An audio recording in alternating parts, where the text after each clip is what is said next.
Hi, my name's Brad Phillips. I'm here with Puppy Steps Training. Today we're going to be doing a training demonstration for you. So we're going to walk you through the program. We're going to show you everything that your puppy has learned. We're also going to teach you how to continue with the training.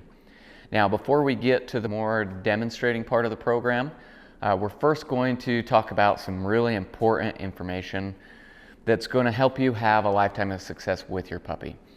So, your puppy is doing fantastic. Otherwise, we wouldn't be sending him home. Like I've told you before, I train to a standard, not a strict time frame. So your puppy has reached our standard. We have very high expectations, and it's going to be important for you that as you bring them home, that you have the same expectations. Dogs are really, really neat that they will live up to our expectations, whether we set them high or whether we set them low. And if one person in the family sets them low and everybody else is high, they're going to continue to try and test waters and see what they can get away with. So we want to make sure that the whole family is on the same page. And that's also why these demonstrations are so important, so that we can set the bar before our puppy ever enters into our home. Now, it's important to remember, your puppy is a puppy. And so they're going to have energy and they're going to make mistakes. Just because they went through our training program does not make them a perfect dog. I always like to joke with people, if you were expecting perfection, you might want to run over to Walmart and grab you a stuffed animal. And even there, you're probably going to find a flaw. So it's important to understand that our puppy is going to make mistakes. But it's also important to understand how to deal with those mistakes as they arise. Because failure or making mistakes is a very important part of learning. And so we have what we call our 3 keys to success. Now these are how we try and keep mistakes at a minimum and make sure they don't become bad habits. They're also how we continue with the training and make sure that we have success in our home. So those 3 keys are consistency, follow through, and management. You have to have all 3. These 3 things teach our puppy that we are the leader, that we're going to take care of them, that they don't have to worry, and that their needs are going to be met. Now, so we're going to start with consistency.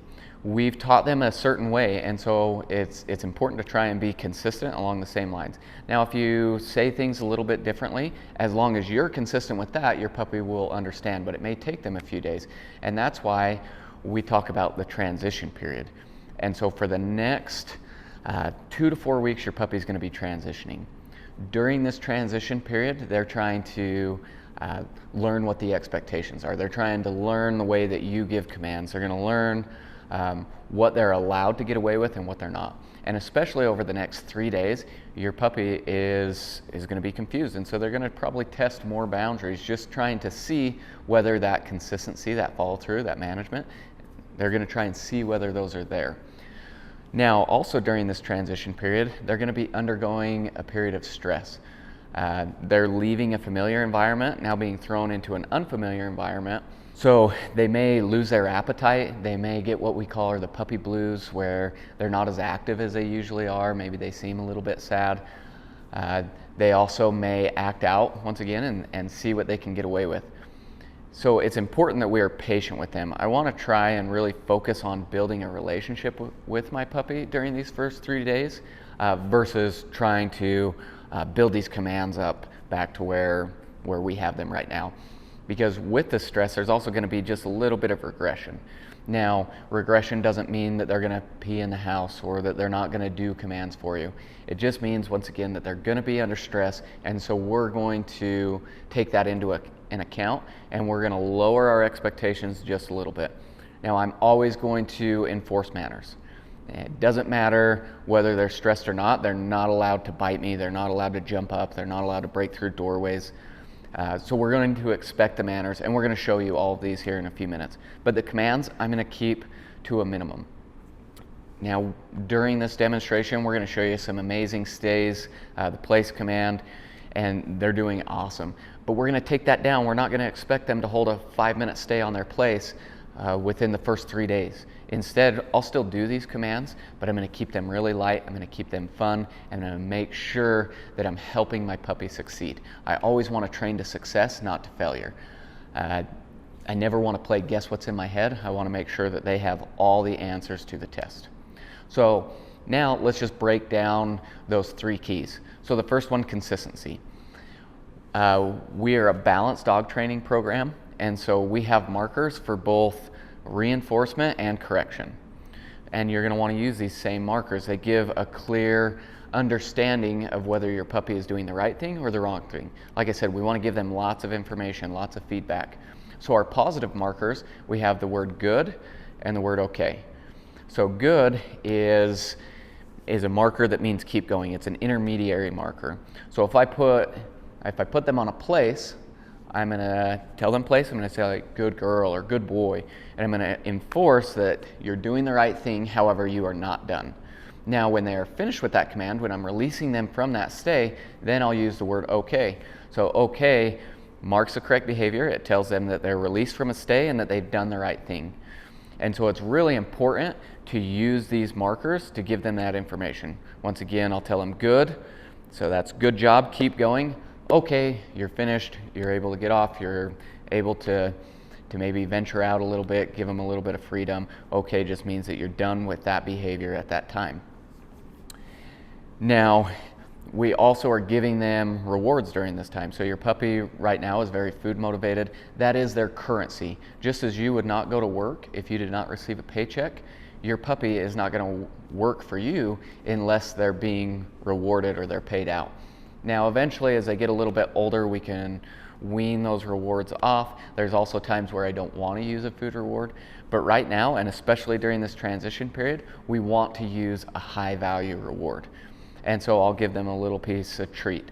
I might give them some ham or hot dogs or maybe a little bit of cheese, something high value, just to really drive this point home that I'm going to reward you and that I have the same expectations and that this is very positive for working for me.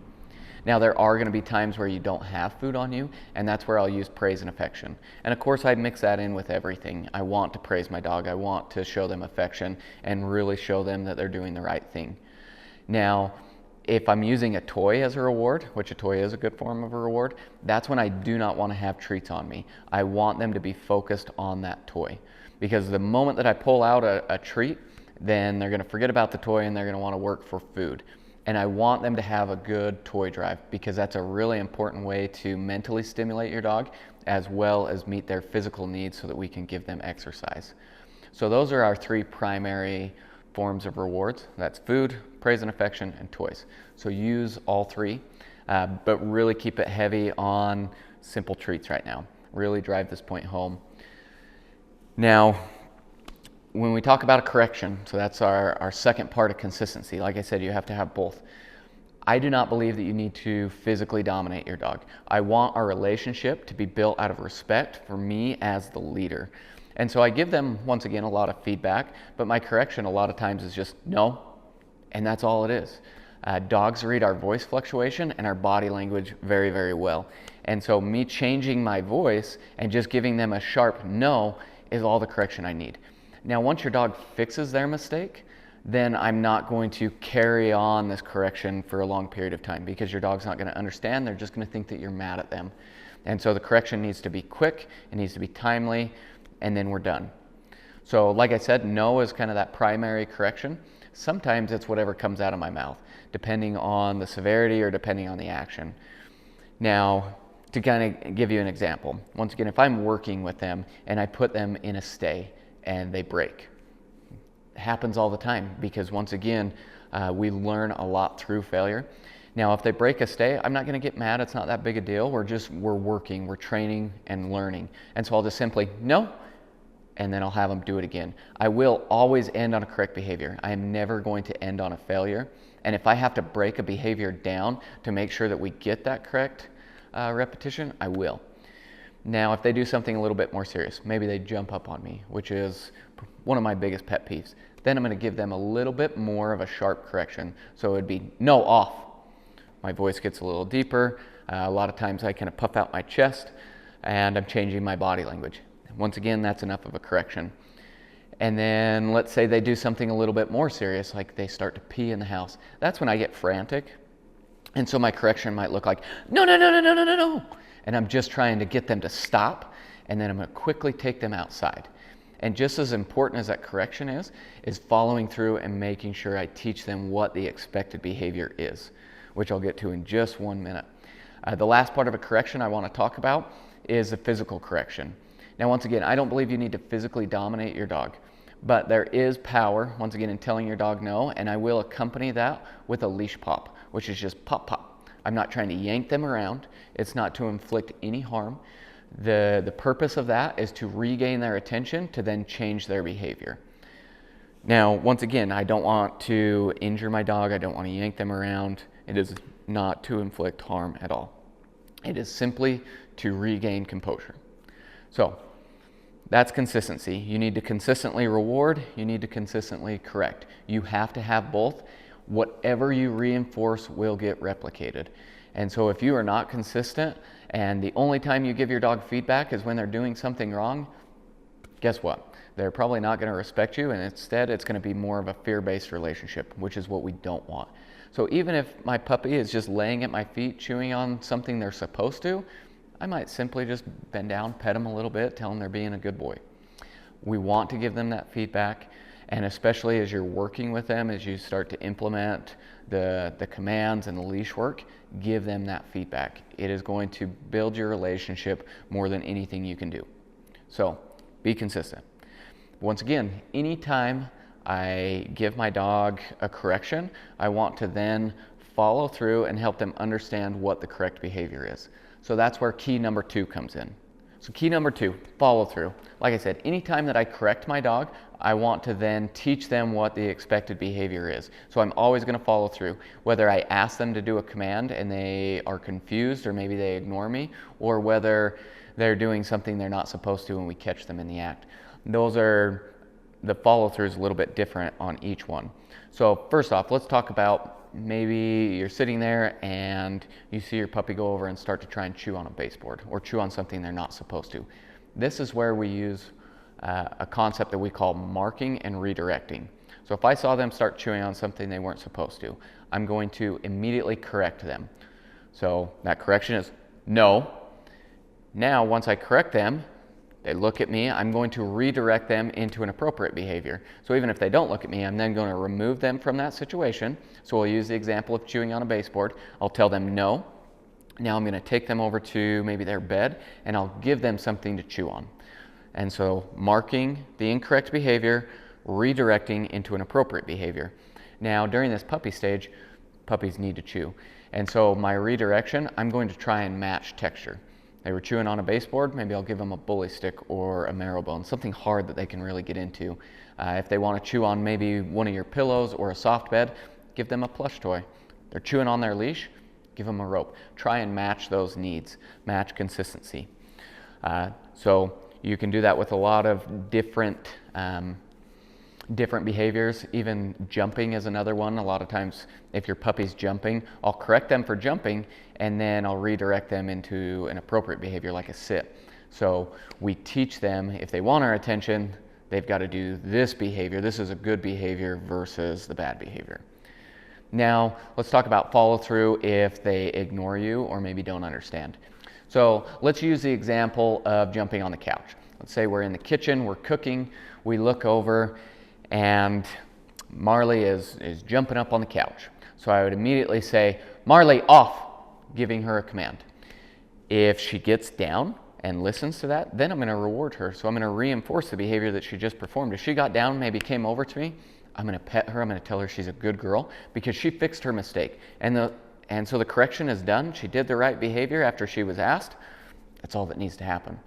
Now, if she didn't, if she had her paws up there and she looked over her shoulder like, hey, what are you going to do about it? You're over there. I will not repeat the command. The worst thing you can do is sit there and go, Marley, off, get down, get off the couch. Because you're just giving her a whole spiel of what she doesn't understand. If she doesn't do the behavior when asked, I am not going to repeat the command. I will correct her.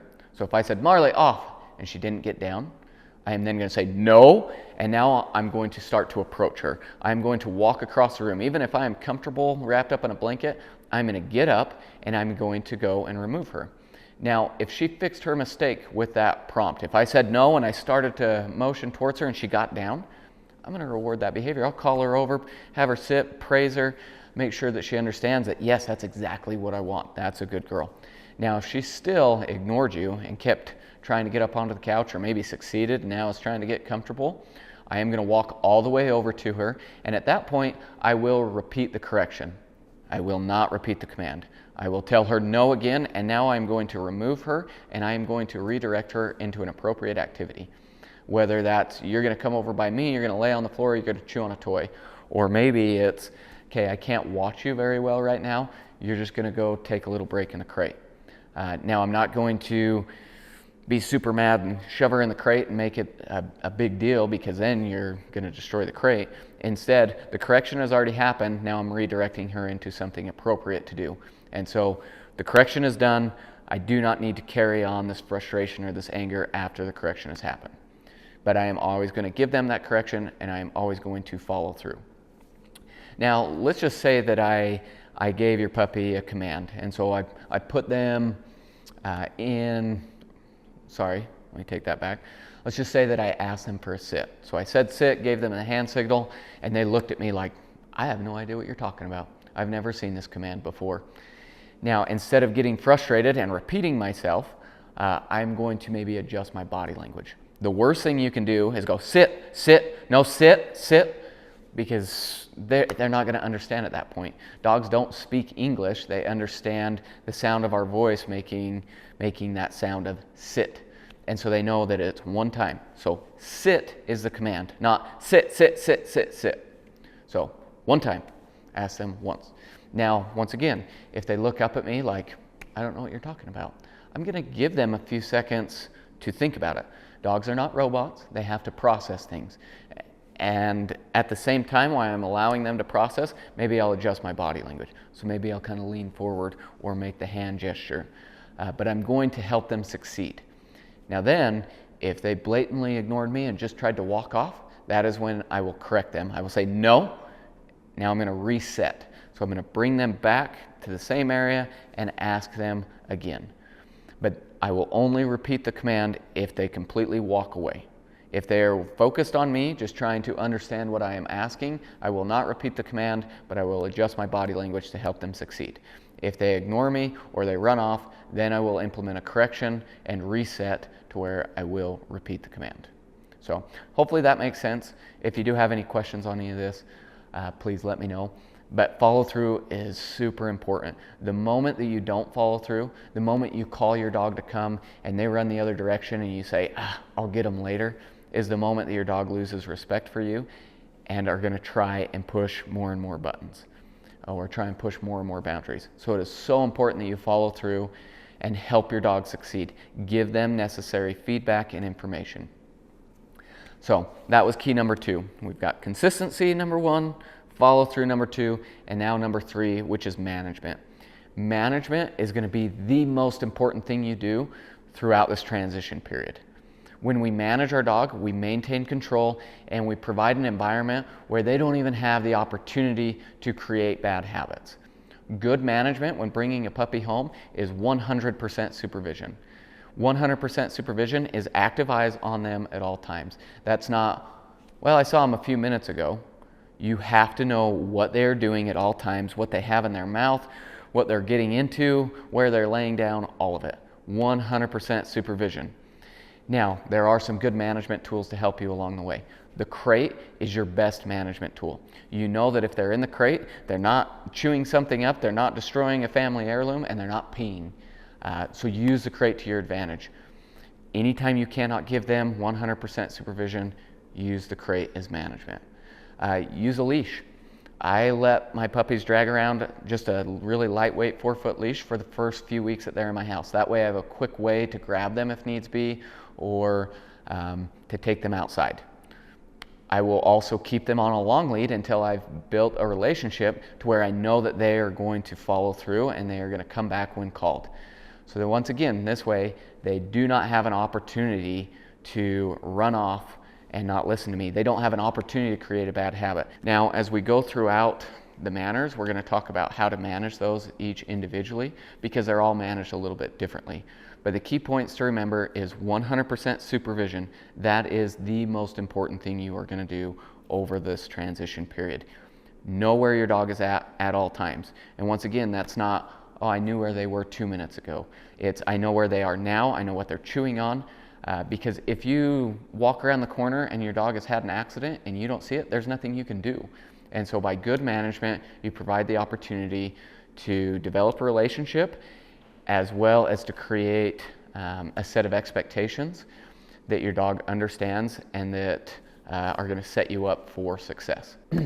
So recap, the 3 keys: be consistent, both rewarding and correcting. Lots of feedback is important. Whatever you reinforce will get replicated.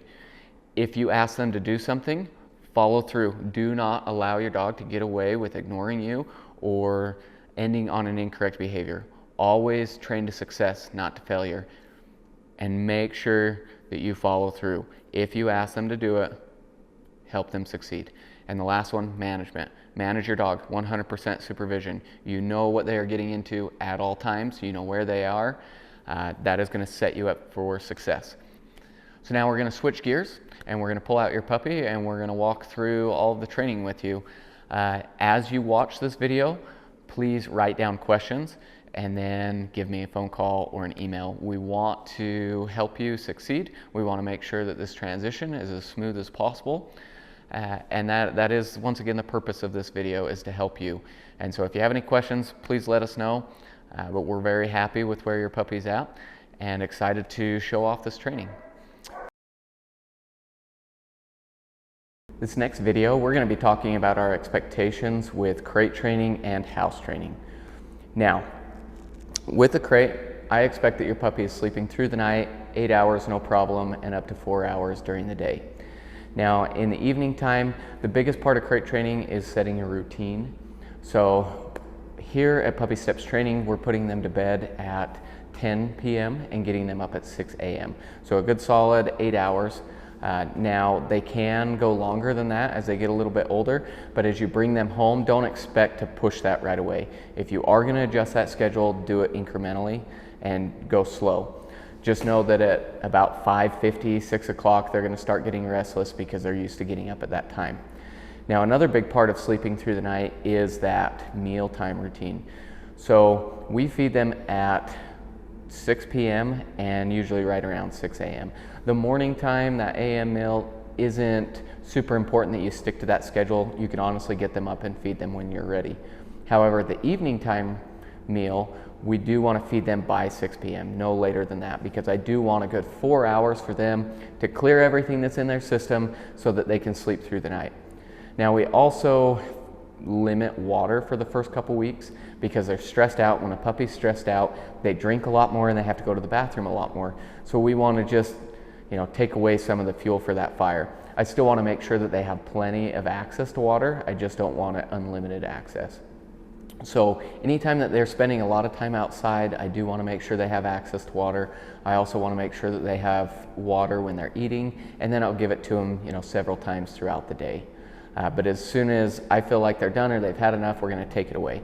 Because what I don't want to do is them drink so much that then they're distended. So I don't want them feeling like a panic that they need to drink because it's going to get taken away, but I also don't want them to think that they can just engorge themselves. So hopefully that makes sense, but that routine is a big part of sleeping through the night.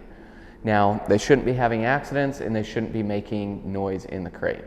So if they do make some noise in the crate, for the first couple minutes, we're going to ignore that. We're going to let them just settle down, especially in the first day or two as they get home. They are going to be under some stress, and so you're their source of comfort. But I don't want them thinking that if they throw a big fit, that you're going to let them out. So for the first 5 minutes, just let them kind of cry it out. Then the first thing that I'll go to is just draping a blanket over the crate. By doing that, we're making sure that they can't see outside, and they're a lot like parrots. If they can't see what's going on, they're going to settle down easier.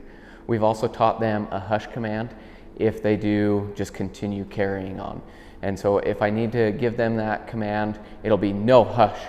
And so it's a little bit louder. Obviously, you're implementing a correction, and they should quiet down. Now, if they just carry on like they didn't even hear that, then I might accompany with a little tap on top. So I'm not banging on the crate, but it will just be, no, hush. And it's just to break them of their reverie. I don't want to, kick the crate across the room or cause like any type of fearfulness, but it's just like, hey, knock it off. So that's our correction there. Now, the biggest mistake that you can make with crate training is letting them out if they are crying. Because as soon as you do that, they figure out like, oh, if I throw a fit, they're gonna let me out. So absolutely no positive attention if they're crying in the crate. The second worst thing that you can do is come over and go, oh, it's okay, I'll let you out in a minute, and stick your fingers in the crate. Because same thing, you're giving them positive attention for throwing a fit. So it is no positive attention if they're crying in the crate. If they are making noise, and you are about to let them out, still expect some silence. So I'll tell them hush, and I want them to give me like 10 seconds of silence. If you think, oh my goodness, they're gonna have an accident, they need to go to the bathroom, then I might, expect still some silence, but it might be more like 3 seconds. So I'd say hush, okay, now let's go, and we'll get them outside. So that's our evening stuff. During the day, they should also be able to be in their crate comfortably without making noise, without having accidents. Like I said, we build that up to 4 hours at a time. You can put them in the crate more than that. I just don't do longer than a 4-hour block at this point. I utilize the crate very heavily while we're transitioning and while we're working on potty training. So don't be afraid to put them in the crate. It is honestly your best friend. They can be inside the crate for as little as a minute, all the way up to that 4 hours. So anytime you can't give them that 100% supervision, utilize the crate. Now we also want to use the crate both when we're home as well as when we leave. If we only put our puppy in the crate when we're leaving, you're going to build some separation anxiety. They're going to associate the crate with you leaving, and it's going to cause even more panic, even more noise. So utilize the crate when you're home, when you're in the same room as them, as well as when you leave. Now, the other thing is, don't make it obvious that you're leaving all the time. If you make a big deal out of putting them in the crate when you are leaving, same thing, you're going to build some separation anxiety. And it's the same concept when you come home. If you come in the door and you immediately rush over to your dog and, oh, I missed you, you're going to build a charge and they're going to go crazy in the crate. So we want to make sure that that's kind of nonchalant. I'll get to you in a second. Sometimes I'll let you out immediately. Sometimes I'll go to the bathroom or go get a drink. And that way we don't build that charge, but it should be a very calm experience being in the crate. So with that, now I want to talk about our expectations with house training. So your puppy, if they're going home, obviously is doing very, very well with house training. My expectations are that they can be inside the house for 2 hours without needing a break, without having accidents. Now they've been doing that here, but we're going to drop or lower our expectations for the first couple weeks to make sure that we train to success. Now that's not saying that I expect a bunch of regression and you're going to have accidents. It's just saying that I'm going to set them up for success. We always train to success, and I want to make sure that I don't give them the opportunity to fail. So we're going to give you a very strict schedule for the first 2 weeks, and if you'll just follow that, you're not going to give them, once again, that opportunity for accidents. Now, before I go into that schedule, just a couple things that I want to talk about. One is, obviously, there's going to be some hills and valleys with the house training, but we always want them in this forward progression. So once again, we're going to set them up for success. So that's a big part of the schedule, is giving them lots of opportunities to go to the bathroom. And honestly, during these first 2 weeks, paranoia is going to be your best friend. If you even think that they're going to have an accident, or they're like, maybe they need to go to the bathroom, just take them outside. I would much rather take them out 10 times than clean up one accident. You're also going to look for a lot of indicators that they need to go. Once again, 100% supervision is the most important thing you're going to do during this transition. So if you're watching them and you notice that they get up and try and walk away from you, that's an indicator that they may need to go. If they start sniffing really heavily, panting, pacing around, just take them outside. Once again, if your gut says maybe they need to go, just take them out. Now, if they get up and they start spinning little circles, just take them outside. Nobody likes what happens next. Okay? So those are the indicators that we're looking for. If they have an accident, there's kind of two scenarios we look for. One, if they have it away from you and you don't see it, but you stumble across it later, whether it's 2 minutes, whether it's an hour, there is nothing you can do about that. That means that you weren't giving them enough attention, you weren't paying attention to them, and so that's a slap on the wrist. We need to do better as the owner. If you can't give them that supervision, put them in the crate. So scenario number 2 is they start peeing right in front of us. If they're going to have an accident, that's what I want, because it provides a very valuable opportunity to teach them what I expect. So I'm going to correct them right there. So it's no, no, no, no, no, and I'm going to grab them and run them outside. Now, once I get outside, I'm going to change my attitude, and I'm going to bury that frustration deep down, and I'm going to give them the opportunity to finish. If they finish going to the bathroom outside, I am then going to praise and reward that behavior. That way I create a very black and white experience. It's absolutely not, you do not pee here. Yes, that's where I want you to go. Good dog, good girl, good boy, right? The worst thing you can do is they start peeing in front of you and you just kick them outside and then go and clean it up. Because now they just peed, they got corrected, but then they got to go outside and play. So it's so important that we go with them and we make sure that they have a job to do when they're going to the bathroom outside. Okay, so now our routine. So once again, it's, I consider it a minor inconvenience for the next 2 weeks for a lifetime of good house training. We did this at the very beginning, but once again, we're going to take them back down just to make sure we train to success. So here it is. First 24 hours, we are going to take them over to the bell. They're going to ring it, and we're going to go to the bathroom every 30 minutes. They get a treat when they ring the bell and when they go to the bathroom. Okay, so first 24 hours, every 30 minutes. The exception to all of this is if they're in the crate, you don't need to pull them out every 30 minutes. Or if they're just passed out asleep, I'm just going to watch them and I'm going to wait till they wake up. Okay, so day 1, first 24 hours every 30 minutes. Day 2, I'm going to 45 minutes. Same thing, they're going to ring the bell, we're going to take them outside, they get a treat for ringing the bell, they get a treat for going to the bathroom. If they don't go to the bathroom, we just come right back in. It's a very neutral experience. Also, these first 2 days, because we are taking them out so often, I'm only going to give them a minute outside. It's going to be quick, we have a job to do, we're coming back inside. Now, if they haven't went for, a couple hours and you're getting nervous, put them in the crate for 20 minutes and then do it again, okay? Don't just give them free access to your house, especially if they haven't went to the bathroom for a little bit. Okay, so now day 3. At day 3, we're moving to an hour. So every hour, we're going to take them to the bells, give them an opportunity to go to the bathroom. But now we're changing things. They are no longer going to get a treat when they ring the bell. It is only if they go to the bathroom, okay? Where we're taking them out every hour, I'm also going to bump the time to being, I will give them 3 minutes outside, but no more than that. That's all they need, 3 minutes, we come back in. So for the next few days, so from days 3 to 8, I am staying at 1 hour. I am not going to surpass that. Every hour, we're going to the bells, we're giving them an opportunity to go to the bathroom. Okay, so that's the first week. Week number 2, all depends on how they did during week number 1. If they've done phenomenal, you haven't even thought about having an accident, or didn't have a close call, we're gonna progress to 2 hours. So for me, I still go every 15 minutes and work up. But the exception is, if I get up to an hour and a half and we have a close call, then maybe I'll drop them back down. So I am more than willing to take away some of that freedom. I'm very, very slow to give it, very quick to take it away. But same thing, I'm only going to give them 3 minutes outside. They have the opportunity to go to the bathroom, we come right back in. You do not need to give them any more than 3 minutes outside. Otherwise, they're going to get distracted, they're going to stall, and they're not focused on what the job is. Okay? So that's the first 2 weeks. We're going to work up to 2 hours. From 2 weeks to a month, we are not surpassing 2 hours. Once again, be slow to give them that freedom, be quick to take it away. If you can follow this schedule, I promise you're going to have success, because 1, we're beating them to the punch. This is not about them having to go to the bathroom that frequently. It is all about establishing a pattern, establishing a routine. This is where the bells are, this is where we're going to go to the bathroom. My expectations are for you to go in this certain place. Now, it's also important that you take them outside on a leash. That's going to help them focus on what they're doing. It can be a long lead, but I don't want to just give them free access to run and play. Okay, so that's our routine. Now I'm going to switch the camera angle and I'm going to show you how we target the bells.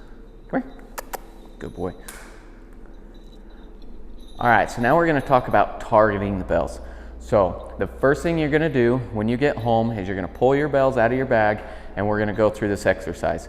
The first part of this exercise we do off the door. You're only going to do this one time, but I'm going to hang the bells in front of Bodie here, and I'm going to reward him for touching them. I'm going to do this 4 or 5 times before I move to the door. Okay, once we do this and we move to the door, Then I'm going to do a similar exercise where I'm going to lean up against the doorway and I'm going to stare at the bells. Every time he touches them, I'm going to say, okay, outside. I'll do that 3 or 4 times before taking him out. So we're just going to do those 2 parts one time. When I take him outside, I'm going to give him 1 to 3 minutes, depending on where we're at, to go to the bathroom, periodically saying the word outside. Now when he goes, I'm going to say, okay, good outside. I'm going to make it very rewarding. I'm going to give him a treat. I'm going to praise him because I really want to reinforce that behavior. If he doesn't go, we just come back inside. It's a neutral experience. We start over, okay? So I'm going to demonstrate that. So I'm just going to hang the bells. I'm going to stare at him, and stare at the bells. Every time he touches them, I'm going to say, okay. Okay, good boy. Do this 4 or 5 times. Okay, good boy. Okay, good boy. You can see that he quickly learns that this is a good little treat dispenser. Okay, good boy. So we're just making it fun. He's done that a handful of times. Now we're going to go to the door. Also, a little tip for you. I like to drop the leash and step on it. Okay, outside. That way I can keep control of him and I have both hands free. Okay, outside. Good boy. Okay, outside, good boy. So I'm gonna have him do it 1 more time, and then we're gonna go outside. Okay, outside, good boy. And once again, I'm gonna walk him around on leash, periodically saying outside. Okay, you'll also notice he's expected to wait at the doorway.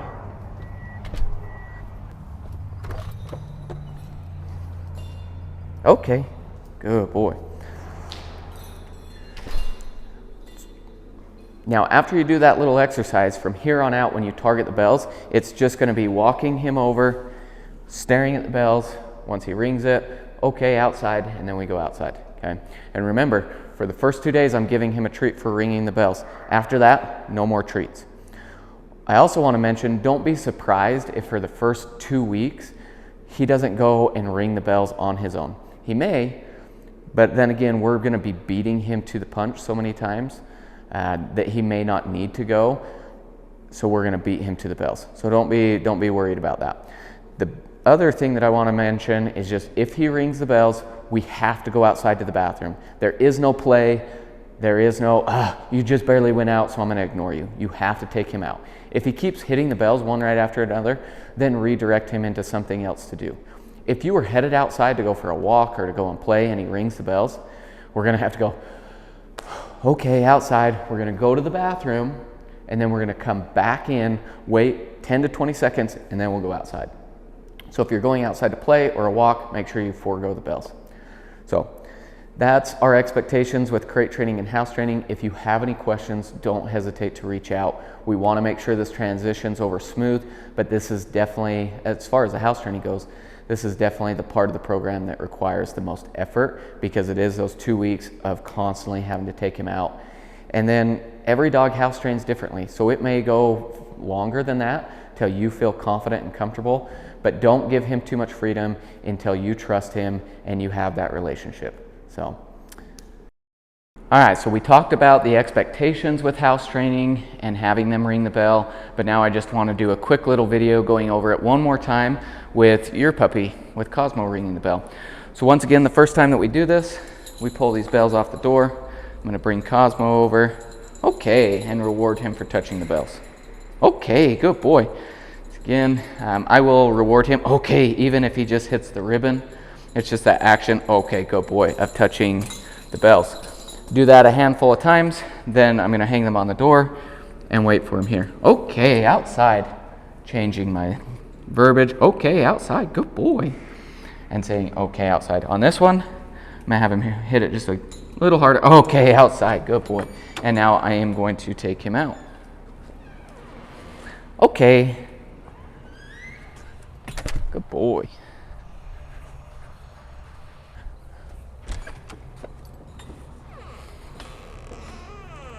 Okay.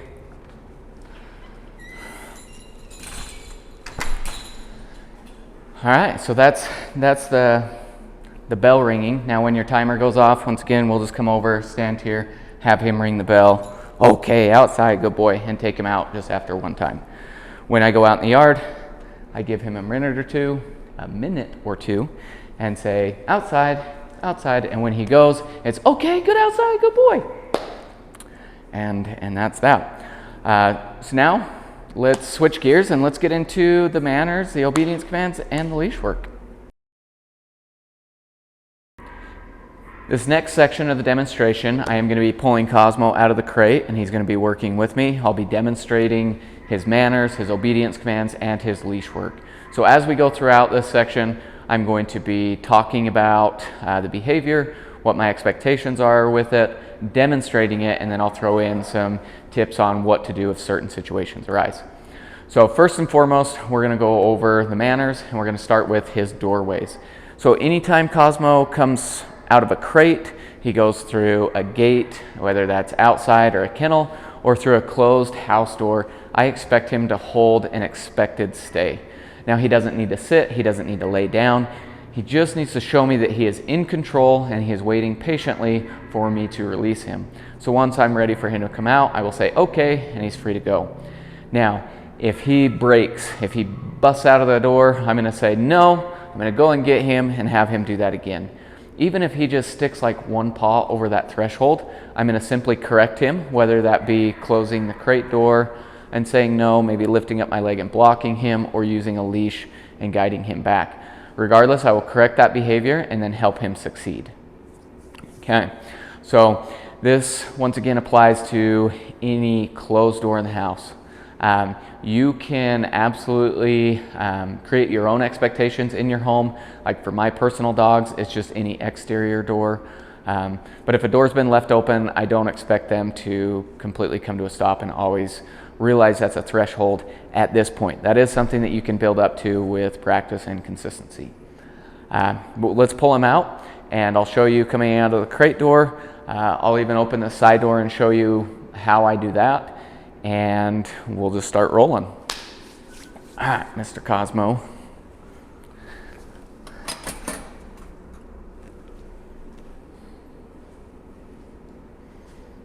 Okay, good boy. You see, I opened that door, stepped back, made sure that he was in control, released him with okay. Oh, that's a good boy. Oh, that's a good boy. When we're going through an outside door, a lot of times I will open this with my back towards it. So that way I can utilize this leash or use my leg. But once again, he doesn't have to sit. He sat down, he's looking at me, and then I can say, okay, and allow him to go out. Let's go back in. And it's the same expectation for when we come back inside. Okay, he's able to come in. So that's my expectation with doorways. Once again, if he breaks, we need to correct him and we need to help him succeed. So the next manner that we're going to talk about is his greeting, hey, which is what he is doing right here. If he wants my attention, he needs to sit to get it.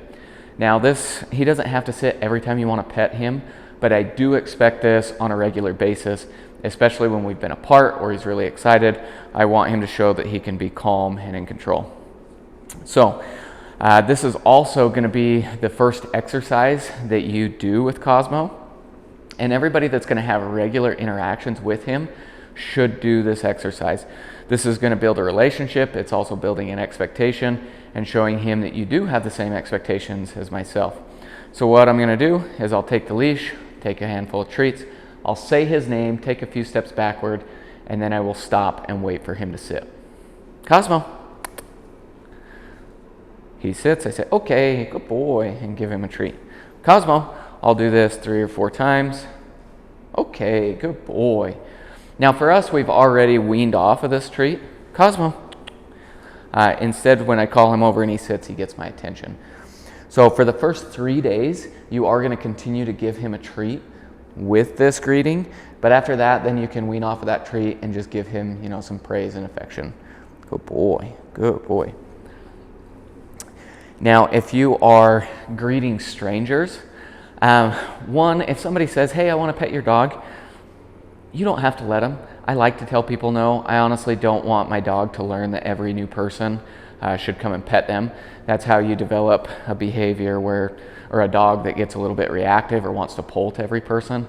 So one, I say no all the time, and it's okay to do that. But if you do want a person to come up and pet him, someone approaches you on the street, or maybe you know them, one, I don't expect Cosmo to show every new person the same respect he does for me, because one, I'm his handler. I want him to think that I am the best thing, right? I am the most important. So one, if you're gonna let somebody come up and see him, I would stop about 4 or 5 feet short, have him sit for me, give him a reward, pet him for a second, and then invite that person over. If Cosmo can't be in control, if he starts jumping up, I'm gonna say, sorry, you can't pet him, and I'm gonna walk away. I'm gonna get distance from that person. Cosmo does not get rewarded if he's jumping and being crazy. And with a person petting him, that is giving him a reward. And you are gonna find those people that are like, oh no, it's okay, I love dogs. And they sit there and let him jump and be out of control. And then that's reinforcing that behavior. So if he jumps, we walk away. Then I can have him reset, I can make sure that he's in control, and we can go back over, or we can just say, you know what, he's out of control, sorry, you can't pet him today.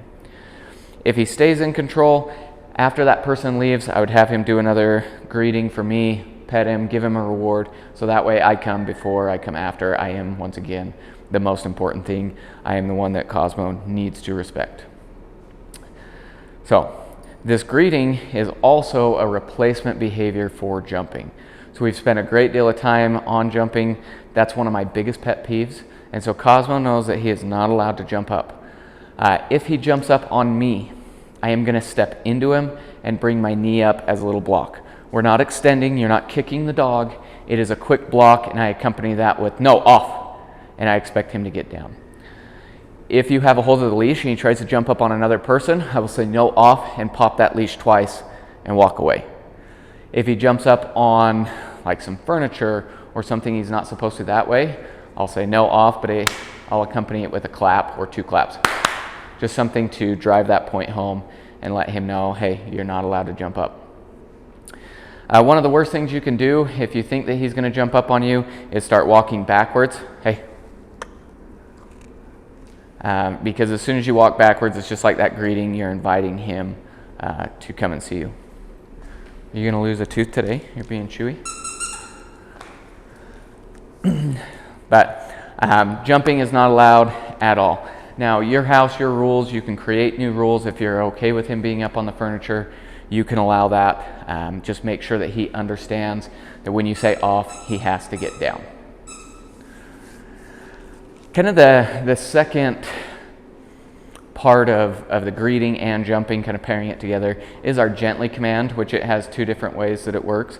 1, it's to make sure that he has a soft mouth, and 2, I do not give him a treat unless all 4 paws are on the ground. So even if he rears up, he doesn't need to meet me halfway. I will pull that away and say no, gently, and I expect him to keep all 4 paws on the ground. So even receiving a treat, he does not get to rear up. I also expect him to be very soft taking that treat. I generally present a dog a treat in the palm of my hand, and I'll even cover that with my thumb, so that way I can control when he gets the treat. But that way it's a lot harder to grab skin versus, especially children, giving him the treat between your thumb and forefinger. That is a great way for him to nip your finger. And kids always want to give a treat like that, and then they're sad when their fingers get nipped. So open palm, that's going to help him out. If he seems to be excited, I will pull that away and say gently, Cosmo. Oh, good boy. Good boy, come here. So, okay. So that's gently off and our greeting. Now I want to talk about drop it, other than he decided that he wants to go lay on the rug over there. Cosmo, come here. Oh, that's a good boy. That's a good boy, but you forgot your toy. So real quick, I'll just show you this. Gently. Good boy. Expect him to be very, very soft. So now I'm going to grab this toy.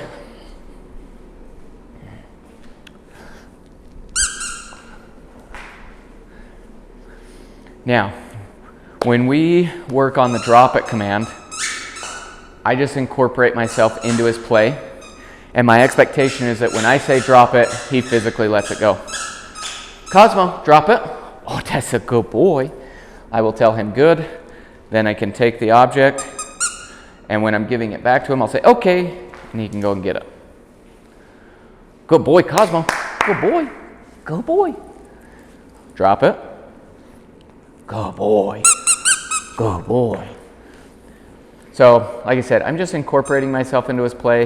It's a great way to build a relationship, build an expectation, and it's very positive. I mean, he gets to go and chase it again as soon as I take it. Cosmo, drop it. Good boy, okay. Now, if he failed, if he held on to it, I would say no, give him a second to comply, and then if he doesn't, then I will take it away. And if I have to take it away, I am then going to have him do a little check-in, which I'll just hold that toy up, make him sit, and then throw it again. So it would be, I would take it. Okay, good boy, he sits, he gets it back. So we want to keep this really, really fun because there are going to be times where he has something that's not a toy that you need him to drop it, and whether that's, you know, a shoe or whether that's something gross, I want to have a positive correlation where he's going to quickly drop it. And then in that case, if it's something he's not allowed to continue to chew on, I will replace it. So I will give him something like a bully stick or a treat, and I want to make it rewarding for letting that go. So if I did have to take it, one, I can take both sides and just work my knuckles in, and he's going to let it go. Or honestly, the easiest way is just to come right over top of his muzzle and wrap those lips inward. Good boy, good boy. But he loves to play, has a great toy drive, and so just keep this fun. Cosmo. Oh, good boy, good boy, good boy.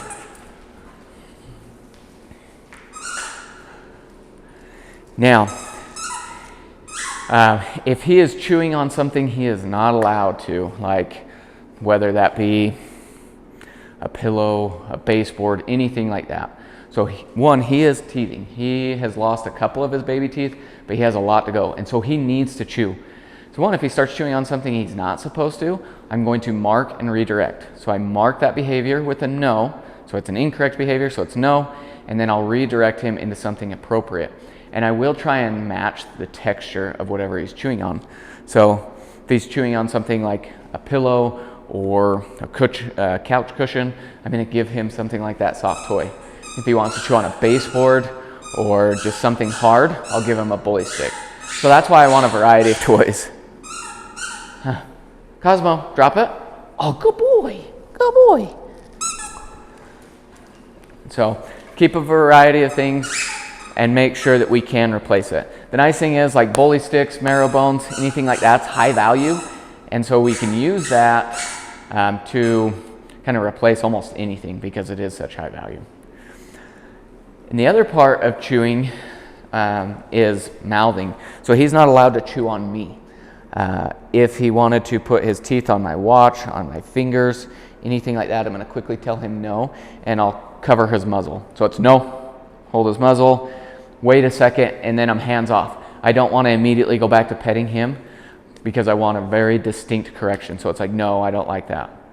Wait a second. Okay, now you're being in control. Now I can pet you again. If he does it a second time, again, I'll grab that muzzle. I'm not clamping down. I'm not inflicting harm, but I'm going to say no, and now I'm going to stand up. I want a clear break. Okay?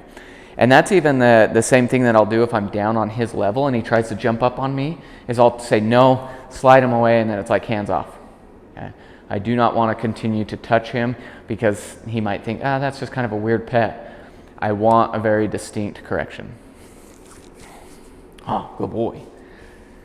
Okay. Mealtime manners. Yeah. So anytime I feed Cosmo, I expect him to hold an automatic sit-stay. So usually I'll just shake that bowl, he'll sit down, which he's on his bed right now, which is fine. I'll set that food bowl down. He's looking to me for permission. Okay, good boy. Oh, you're not gonna eat, huh? And then he's free to eat. Good boy, good boy. Good boy. We can do that again real quick. Let him finish that kibble. So I shake, Now, if he even sat up, I'd take that food bowl up and I'd say no.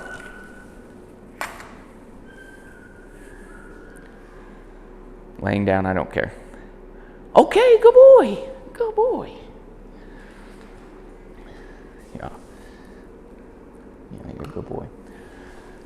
So we've spent a lot of time working on, resource guarding, making sure that there's no type of aggression or defensive behavior here, which he's very sweet. I don't see you dealing with that at all. Oh, good boy. But I don't always like to come up and just stick my hands in his food bowl or take his food bowl, because I want it to be rewarding with me being here. So sometimes I might even slip treats in. And sometimes I will take the bowl away and then immediately have him do it again so he gets it back. But I want to keep this rewarding. I want to make sure that there's no growling, but he's very good with that. Oh, good boy. And same thing over his toys or chews, anything like that, he's been really, really good about. Oh, you're a good boy. Oh, good boy. But we spend a lot of time just making sure that he's comfortable with me being in his space when he has, like I said, any toys, any chews, but also with handling and grooming, because he is like ready for a haircut.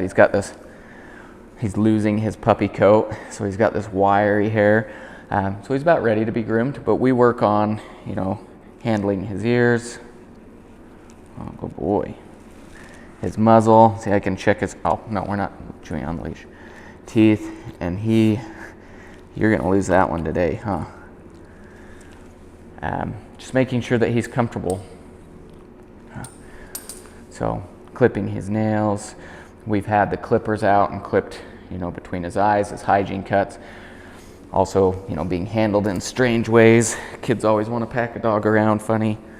And I want to make sure that, even though it's uncomfortable, he's not going to get too nervous or freak out. But anytime I handle him in strange ways, I'm also going to make sure that I reward him. Yeah, you're a good boy. Okay. And then with children being around him, so he's been super with my kids, just very, very good. But I do like to make sure that when my kids are petting him or playing with him, that there is a toy involved. That way he has something to direct his mouth towards, and he's not going to be chewing on them. You can see he is very good about finding the squeaker. Okay. Good boy. Drop it. No. Good. Like that, he kind of tested me. Make sure that we're in control. Okay, and then I can throw it. But I believe those are all of our manners. So we will jump into our commands now. I'm going to take his toy, hook this leash back on. If he starts chewing on it again, I'll probably take it off. But okay. Come here. So the first command that we're going to go over is his place command. Place is my absolute favorite command. No. See, he is absolutely going to lose. There's one tooth in here that looks like it is getting ready to come out. It's that one right there.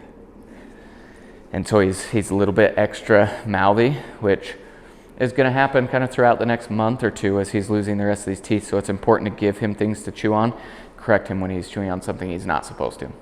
So anyhow, place command.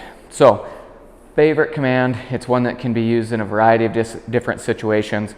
For my own dogs, I've built this up that anytime someone comes to the door, I send them to their place and it gives them a job to do. You can also do this, on a hike. You need them off the trail. Here, go sit on that log or on that rock. So it can be anything with a defined boundary. Anytime I introduce something new, I will go back to a lure, put them on, mark, reward, release, and then I'll do it again and I'll build up that time. For these elevated beds, which is what we've primarily taught him with, I just need to point and he knows what it is. So Cosmo, place. So I'll point. As soon as all four paws are on the bed, good boy, I'll give him a treat. Now I do want to make sure that I am close to the place because he is reading my body language, and where we started making this a universal command with anything with a boundary, I need to make sure that I give clear instruction on where I want him to be. So he's expected to hang out on the bed until released.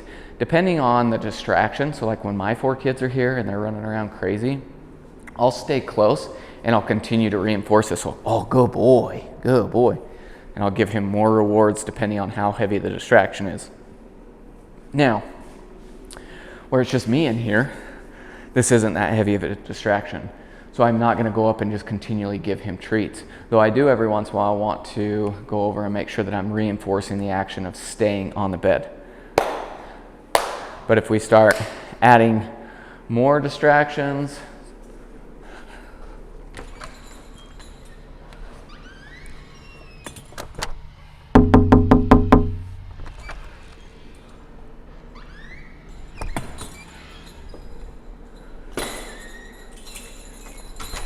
good boy.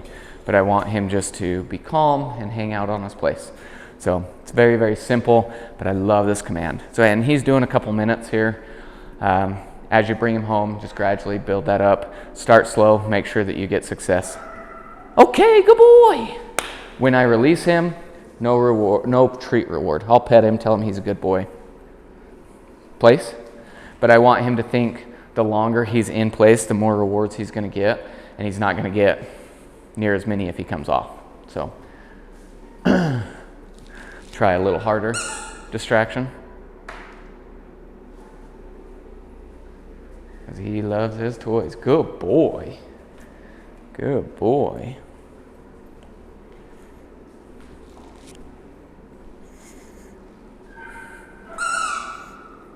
Okay, good boy. Good boy. Good boy. So, very simple. Love that command.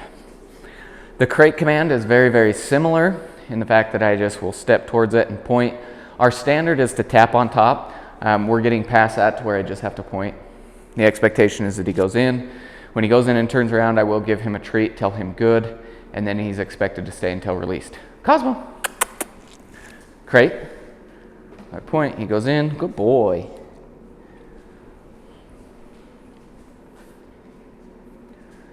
Okay. So I want to use this command or practice this command, crate, far more than I use it to lock him up. Because if you only use it to, lock him up, he's going to build an aversion to the crate. Okay, good boy. Notice how he just took a step out, and I stepped towards him and said no, and he fixed his mistake. Oh, I didn't ask you, but good boy. Come here. I didn't send you. Crate. Good boy. And once again, with our doorways, like me just opening that crate door is not a release. Okay, good boy. If he ever hesitated, I'm just going to keep my body language here, help him understand what I'm asking. That's when I might tap on top. If he was really being sticky, I would take the back of his collar and help guide him in. Oh, good boy. Cosmo, crate. Good boy. Just like that.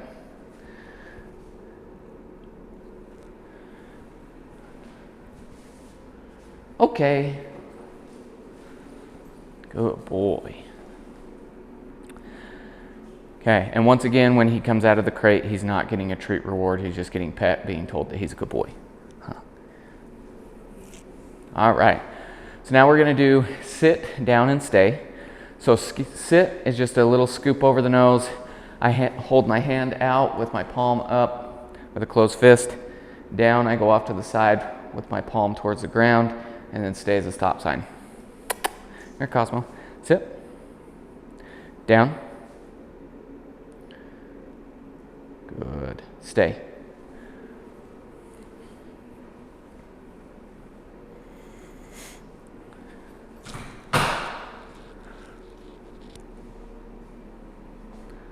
Okay, good boy.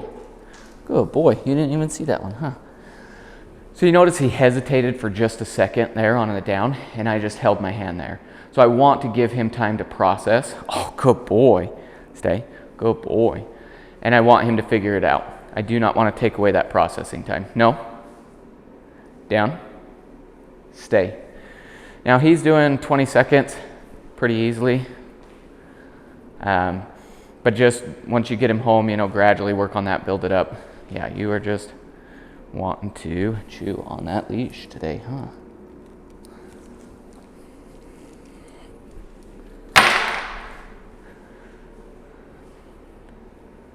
Okay, good boy.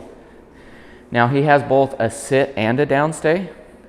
So if I put him in a sit, stay. If I put him in a sit stay and he laid down, I'm fine with that. He's just getting more comfortable, which means he's also being more stable. However, if I have him in a down stay, he's not allowed to come up. No. So there he breaks. Stay. I reset it. Good boy.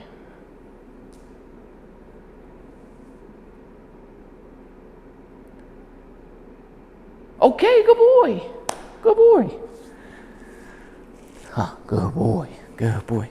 But just remember, we do not want to repeat ourselves when we're giving that command. Give him that processing time. And it's sit, down, and stay. Good boy. Okay, good boy. He is very good. Now, if he continues to hesitate, you gave him that down and he's looking at you kind of confused. At that point, after a second's gone by, then I will get a little bit lower and I will help him out.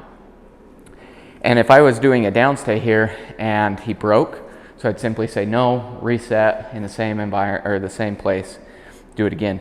But if he breaks 3 times, so on that 3rd time, I've got to realize that something is too hard. Something is throwing him off. And so I need to take a step back. I need to make sure that I help him succeed. Whether that's breaking down a behavior to the simplest form, whether I have to tell him stay from right here and then immediately say okay and give him a reward just to get that initial success. At that point, then I can build him back up to where we were and what we were working on. Or I can say, you know what, you're a little stressed out. Let's call it for the day and just be done.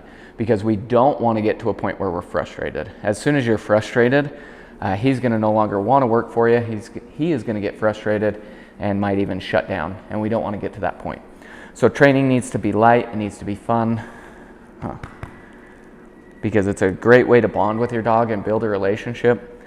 And I mean, they're obviously very, very handy commands. So, oh, good boy. Okay. Let's grab a handful of these treats and we'll talk about leave it. So I know he's wanting to chew on this leash, but I also want a way to manage him because we are going to set him up using treats, a different kind, but for this leave it command. So leave it I use for anything that I can take away from Cosmo or I can take Cosmo away from. So this is before he has it in his mouth, where drop it is if he has it in his mouth. So when I say leave it, it means don't touch it, don't sniff it, don't even look at it, right? This is a very handy command when we're on walks or something on the street. I can say leave it, and then as we walk past, I'm like, oh, good boy, good boy. For here, I'm gonna set some treats on the ground, show him, wait for him to kind of recognize, good boy. So I haven't told him yet because he knows this game, huh? I didn't even have to say leave it yet. Good boy. I'm gonna make it a little bit more enticing here. Leave it. Good boy. See that? He picked his nose up, came and looked at me, and I will continue to reward him as he continues to leave them alone.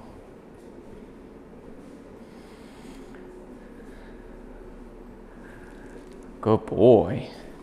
If he went for them, I would say, no, leave it. Oh, that's a good boy.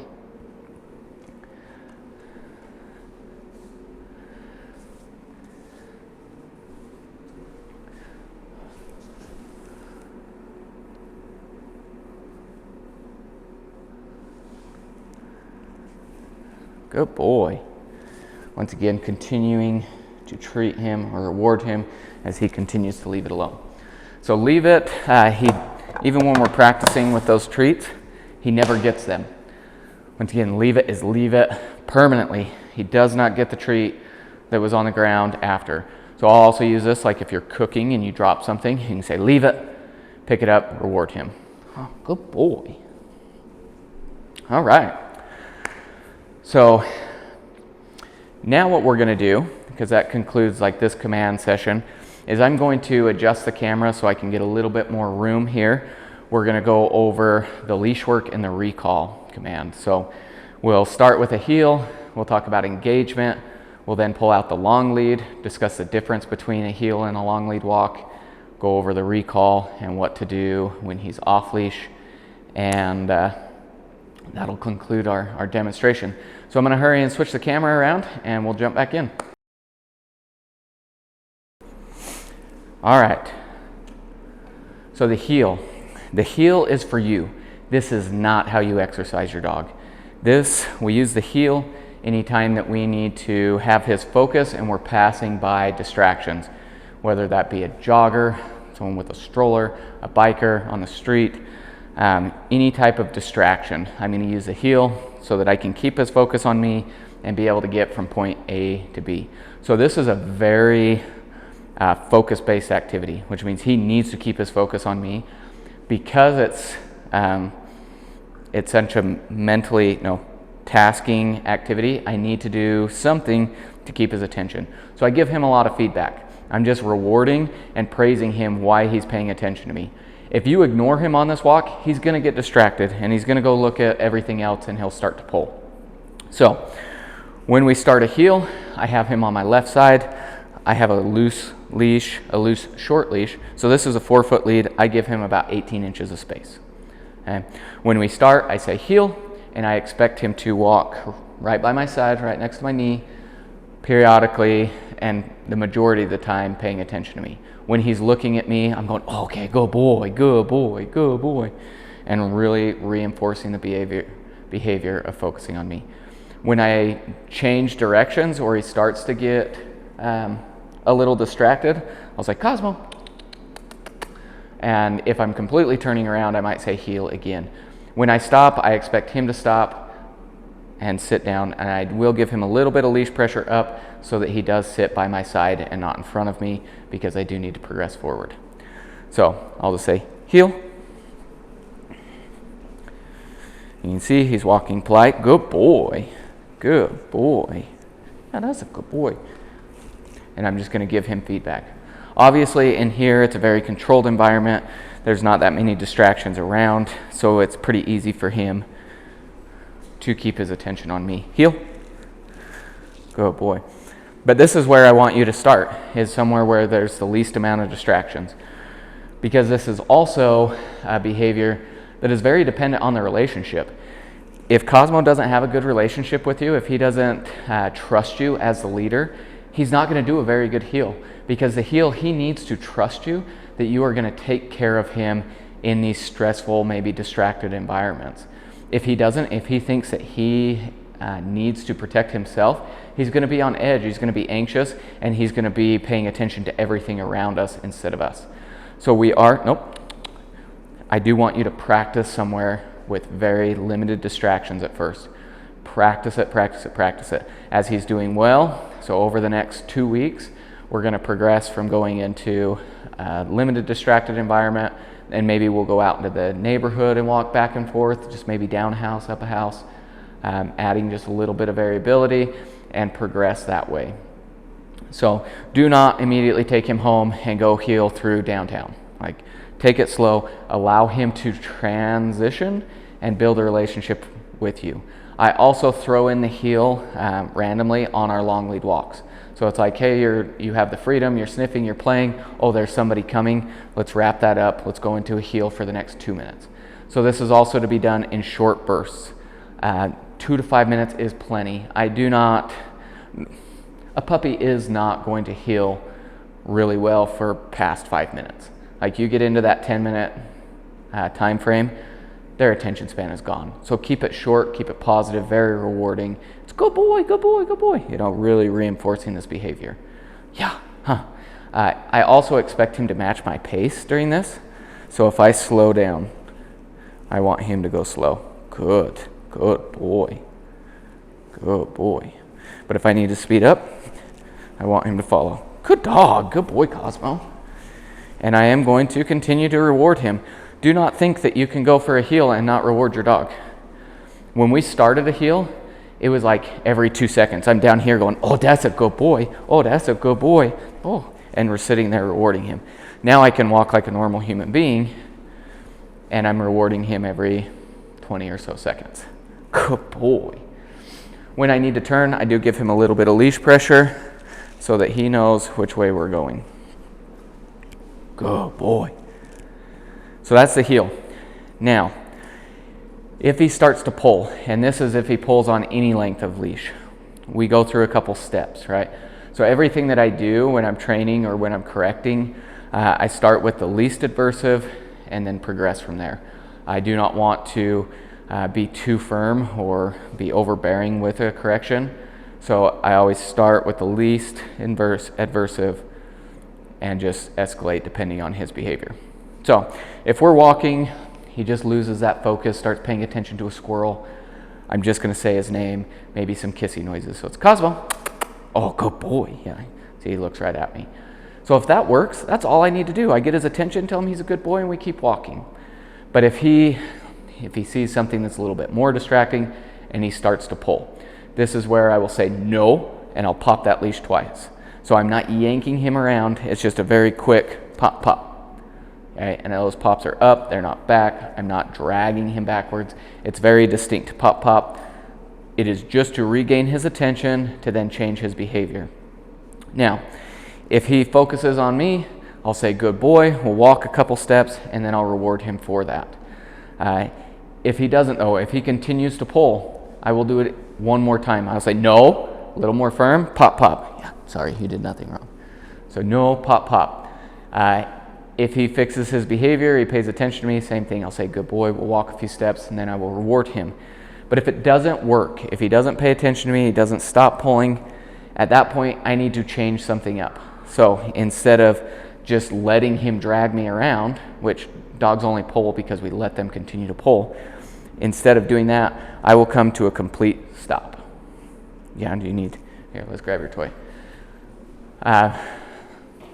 So a complete stop, there you go, and wait for him to realize that we're no longer progressing and come back and sit down.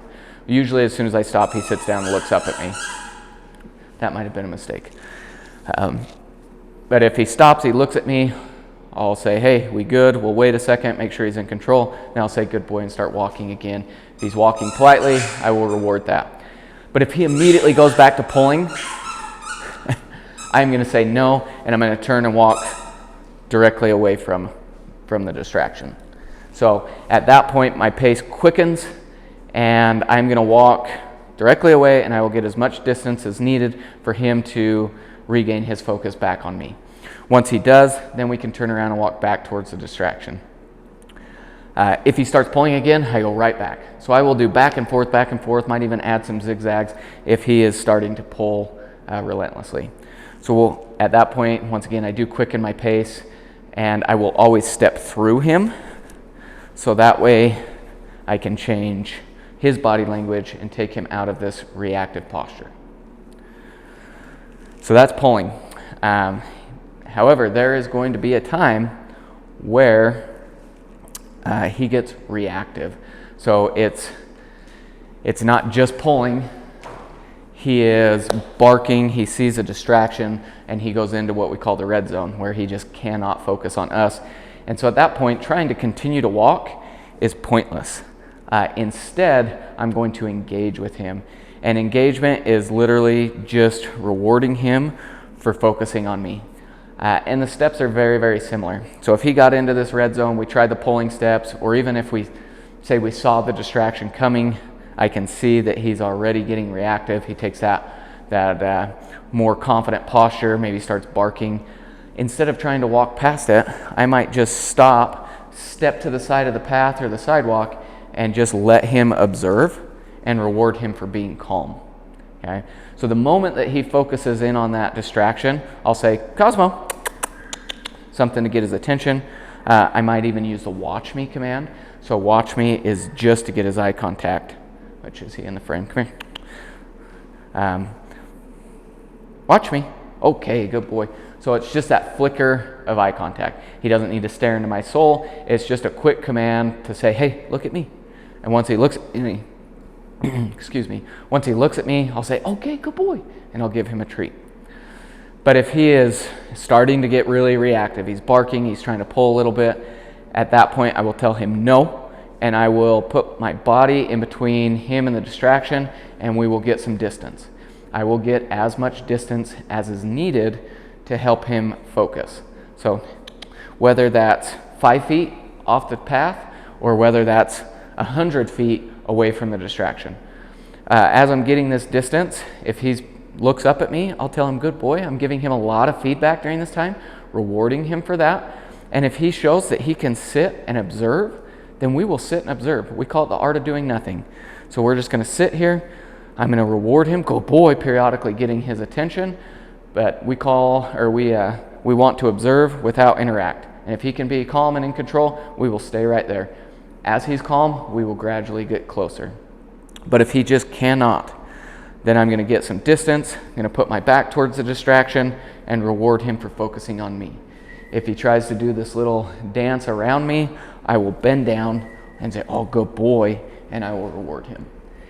He does not need to get reactive. He does not need to bark and throw a big tantrum because somebody's coming towards us. And I don't want to coddle him. I don't want him to be, oh, it's okay, we don't have to worry about it. Because at that point, he's going to go, you know what? Yeah, we should worry about it. Let's get reactive. So if you're anxious, if you're coddling him, it's just going to make things worse. We want to make sure that we're calm, we're confident, and we reward him when he is calm. So we will get Skylar in here as soon as she gets back from a walk, and we will demonstrate that engagement. All right, so real quick, we are now going to demonstrate what engaging with Cosmo looks like.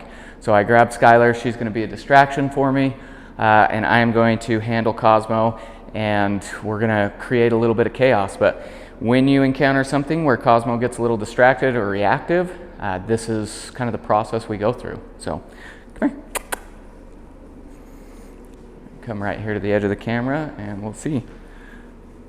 Good boy.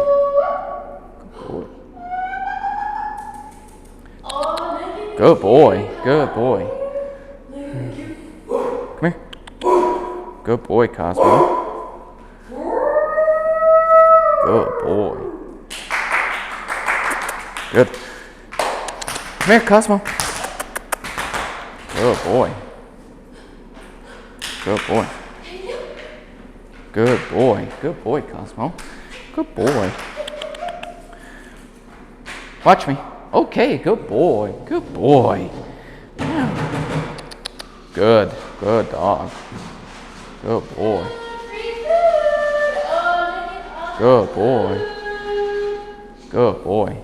So you can see I'm just remaining calm. I'm giving him quick feedback. He obviously notices Skylar. He knows that she's doing something.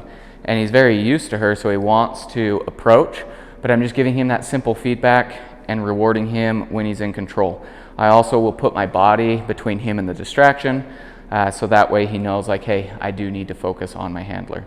Now, obviously, this is a very controlled environment, so there are going to be heavier distractions, and the key there is just to remain calm, keep his attention, get more space if you need it, and give him a lot of feedback. Reward him, and make sure that he understands that you are way more exciting and way more rewarding than that distraction. So that's engagement. Thank you. Now we're going to talk about our long lead. So once again, the heel, that's for you. That is not how you exercise your dog. If you think about it, a walk around the block, sure, it's great, it's nice to get out, but it doesn't elevate your heart rate and it does not exercise your dog. So the way we exercise our dog is with a long lead.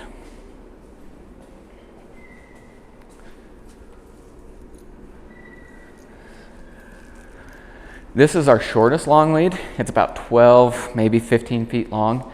This is one that we use when we're up on campus or we're in a crowded neighborhood, somewhere where I still want him to have some space. I still want him to be able to explore and sniff, but I can't give him, 20 or 30 feet. When we are on a long lead walk, I go at his pace. He wants to stop and sniff a bush, I'm going to let him stop and sniff a bush. If he wants to go left or right, I don't care. This is his time to exercise. This is his time to check things out. Not only is it going to help exercise him, but it will also help kind of release some of the mental buildup of the day. It's his time to be a dog. However, he's still not allowed to pull, and so this is when we're going to work on our recall command. Anytime he hits the end of the leash, I am going to call him to come, give him a treat, so he checks in, and then he gets to go again. So it's super rewarding, and you are really building your recall command. So I'm going to get him away from me.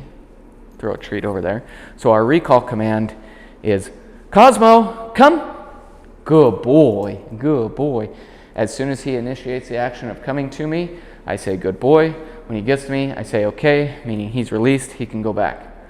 Which once again, with limited distractions in here. Cosmo, come. Good boy, okay.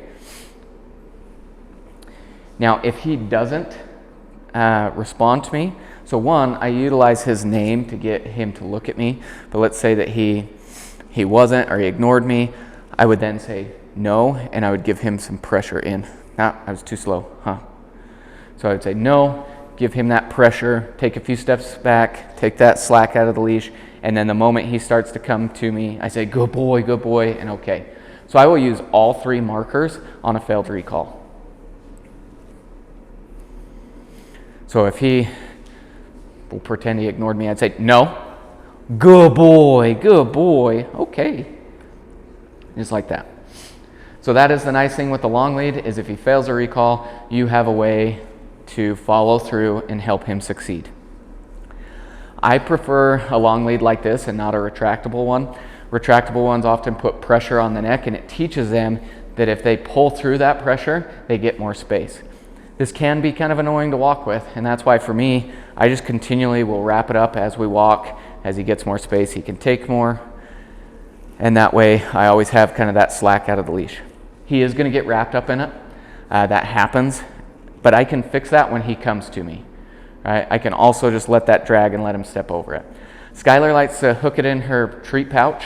I just like to hold it out here, and once again, just take slack away as needed, give slack as needed. But no matter what, anytime you go on a walk, you have a treat bag. You need the ability to reward your dog for good behavior, especially because you do not know what you're going to encounter on a walk. You do not know what distractions are out there, and so it's important to be prepared. Cosmo, come. Good boy. You'll also notice when I use that command, it is very, very different than my normal speaking cadence.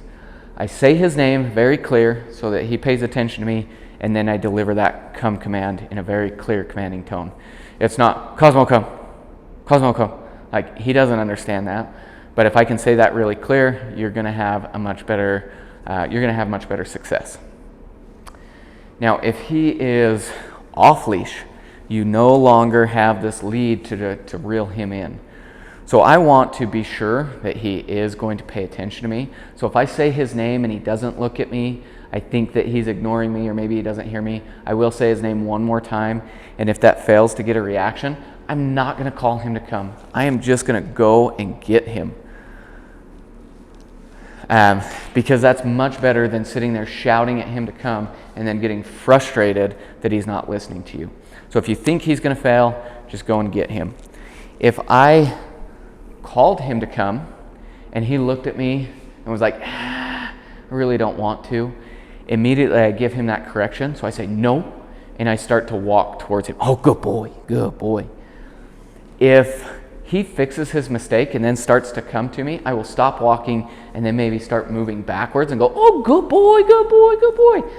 See, he's going to follow me. Yeah, that's a good dog. So I use a little bit of that reverse psychology there, where if he's hesitating, I'm going to be really animated, and it's like, no, I'm not going to chase you, you come and chase me. And that's a great way to get him to come. But let's say that we went 90% of the way there. He's across the park, he's across the yard, whatever it is. I go 90% of the way there. At that point, I'm frustrated. I've already said no, and I'm walking towards him. But that last 10%, he's like, oh, hey, what are you doing? And he runs over to me. I will reward that behavior. Even if he only came the last 5 feet, reward that behavior. You cannot reprimand your dog for coming to you, especially if you called him to come. So if he is getting into trouble, just go and get him. Don't ruin your come command by calling him to reprimand him. Huh, that's a good boy. If I had to go 100% of the way there, he was across the yard, I got to him. At that point, I might say no again, hook that leash on, and then I would say, Cosmo, come. Good boy, good boy. Good boy. So that way, I'm reinforcing that come command. I'm helping him understand that he needs to follow through, and we're ending on a success.